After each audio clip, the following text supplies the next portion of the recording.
نماز پہلی امتوں کو 2 نماز ہیں، ہمیں 5. پہلی امتوں کی مسجد کوئی نہیں، ہماری مسجد. پہلی امتوں کی اذان کوئی نہیں، ہمیں اذان ملی.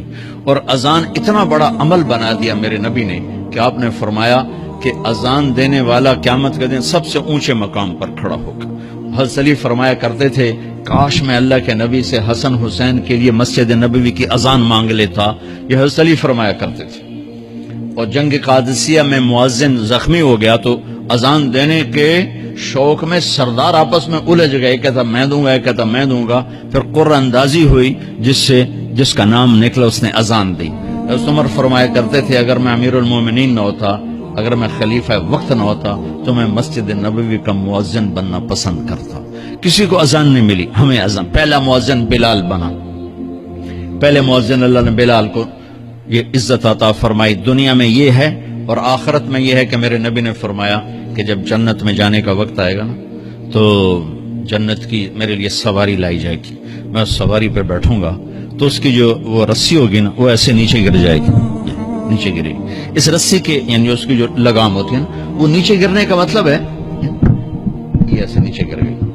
اب نیچے گرنے کا مطلب ہے کہ اس کی ڈرائیونگ میرے نبی نے نہیں کرنی.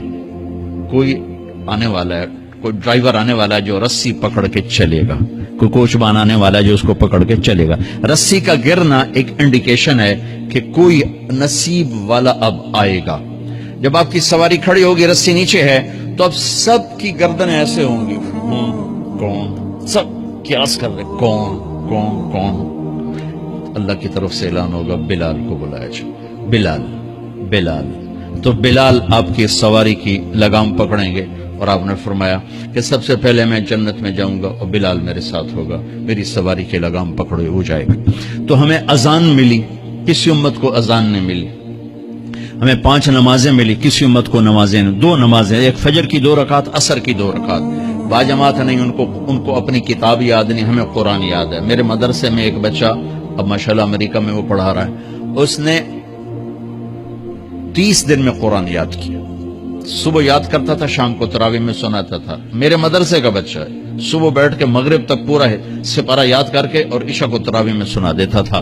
اللہ نے میں ایسا قرآن دے دیا کہ 1 مہینے میں بھی یاد ہو جاتا ہے.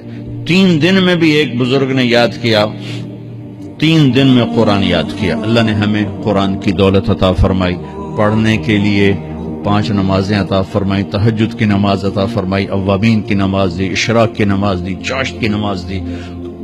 نماز کے کتنے دروازے کھول دیے. اور میرے نبی کی آخری نصیحت تھی میری امت نماز نہ چھوڑنا، نماز نہ چھوڑنا، نماز نہ چھوڑنا. اور اس 14 صدی میں کوئی موقع ہے نماز چھوڑنے کا تو وہ میرے نبی کے نواسے کی کربلا کا ہے کہ جب ظلم بھی انتہا پر تھا اور مظلوم بھی اپنی آخری حدوں پر تھا اور کائنات نے نہ ایسا ظلم دیکھا، نہ ایسے مظلوم دیکھے، نہ ایسی پاکیزہ ہستیاں دیکھی، نہ ایسے درندے دیکھے. تو سورج ڈھلا، نماز کا وقت ہوا ہے تو آپ نے سبحان اللہ، آپ نے زہیر سے فرمایا کہ شمر سے کہو نماز پڑھنے دے. نماز پڑھنی ہے، امت کو پیغام دینا ہے کہ یہ کسی حال میں چھوڑنے کا کام نہیں ہے. تو انہوں نے آگے بڑھ کے شمر سے کہا نماز پڑھنے دو. انہوں نے کہا نہیں، نماز نہیں پڑھنے دیں گے، ہماری تلوار چلے گی. انہوں نے واپس آ کر کہا جی وہ کہہ رہے ہیں ہم جنگ نہیں روکیں گے، تلوار چلے گی. تو پھر یہ نہیں فرمایا اچھا چلو ٹھیک سے لے ہو، فرمایا اچھا آدھے نماز پڑھو آدھے جنگ کرو. آدھوں نے نماز پڑھی، آدھوں نے جنگ کی. پھر انہوں نے جنگ کی اور پہلوں نے نماز پڑھی اور عصر سے پہلے سب کے سر کٹ کے نیزوں پہ چڑھ گئے. یہ وہ ہستیاں ہیں جن کو میرے نبی نے کہا میری آنکھوں کی ٹھنڈک حسن حسین، میرے جگر کے ٹکڑے، میرے جنت کے پھول. پتہ نہیں کیا کیا تشبیہات دی ہیں میرے نبی نے. اب جنت کے نوجوانوں کے سردار حسن اور حسین. اور پھر نماز نہیں چھوڑی. ان کو جنت کی بشارت تو ماں کے دودھ پیتے مل گئی تھی، کربلا کی وجہ سے نہیں ملی سرداری ان کو. وہ تو ان کے سر کا صحرا ہے الگ. ان کو سرداری جنت کے ملی ماں کا دودھ پیتے ہوئے کہ جنت کے نوجوانوں کے سردار ہیں حسن اور حسین. نماز نہیں چھوڑی. میرے عزیزو نماز نہ چھوڑو. اللہ کا شکر ہے میں آپ بچوں کو دیکھ کے مجھے اپنا کالج کا دور یاد آ رہا ہے.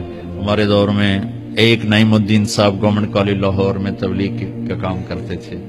اور وہ اکیلے ہی نماز پڑھتے تھے، کوئی نمازی نہیں ہوتا تھا، اور کسی لڑکے کی داڑھی نہیں تھی، کسی لڑکے سوا سے ایک نعیم الدین کی۔ اب ہر کالج میں جائے داڑھیوں والے بچے نظر آتے ہیں، ٹوپیوں والے بچے نظر آتے ہیں، کوئی لڑکی کے سر پہ دوپٹہ نہیں ہوتا تھا، کوئی ایجوکیشن تھی۔ اب لمز جیسی یونیورسٹی میں بھی لڑکیاں پورے برقعے میں ہوتی ہیں، حجاب میں ہوتی ہیں، نقاب میں ہوتی ہیں۔ جہاں برائی کا گراف اوپر گیا تو نیکی کا بھی اوپر گیا، جہاں برائی کا لیول اگر بڑھا ہے تو نیکی کا لیول بھی بڑا ہے۔ اتنا بڑا میری نسل کا مجمع اللہ کی بات سن رہا ہے، یہ اس دور میں کوئی تصور دین کی بات پھیلانا صدقہ جاری ہے۔ ثواب کی نیت سے ویڈیو کو شیئر ضرور کریں۔ جزاک اللہ۔